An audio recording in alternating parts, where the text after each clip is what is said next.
Hi, everybody.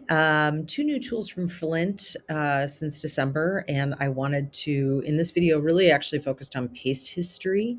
However, since I'm here, I'll just show you the gradebook as well. So you can see here I am at Flint Home, and I am going to jump into a class to start. So let's pick on period 4.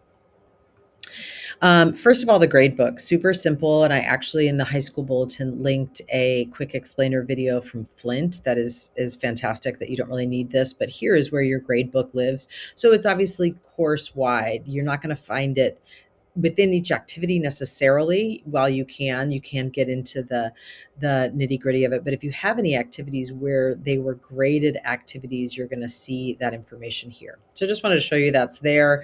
If you want more information on the grade book, use that link from Flint that I provided, just to not let this get unwieldy. All right, but what I do want to show you here is the paste history feature. This is super easy, but I think can be a real game changer for a couple reasons. I mean, not like in a, I want to catch the cheater kind of way, but you might find students who are using paste and you think, oh, that's somebody that maybe needs a little bit of intervention if they're relying on pasting to get the job done.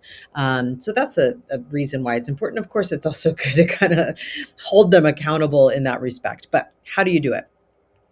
So I'm just going to jump into an activity. This might not be a great one, but we'll start here just because it's right there. Doesn't matter if I find any paste history or not. So here I am within the activity itself, and here's all my students and their work. Also here, I turned down the activity analytics so you can see that there. So there's just sort of a quick little tour of an activity. But let me jump into, let's pick on Johnny. And again, here's his individual analytics, and I can close that up. Where do we find this pace history thing? So as I'm going through this activity, this is obviously not something he pasted, but what matters is here it is. So there's now for every single chat response a student gives in an activity, there is this little icon here that reads show pasted text.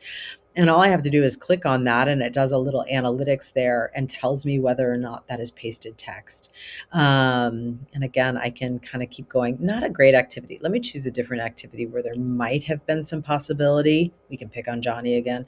Was the American Revolution inevitable? Now, this was a homework assignment. So again, that might lend itself to there being some pasting going on of text in their responses. This was also a debate. They had to have a debate with Flint. So again, they had to listen to a podcast and then decide whether or not they believed, again, the activity analytics. We could pick on Johnny again, but let's pick on Donald. And again, let me hide up that stuff there. So here was my prompt. Here is a response. I'm not going to paste history check that, but here's a little bit longer one. Might lend itself to a paste job here. So I'm going to click on that. And again, no pasted text. So you get the idea. For every single response a student gives, that tool is there, and you can click on that to check paste history.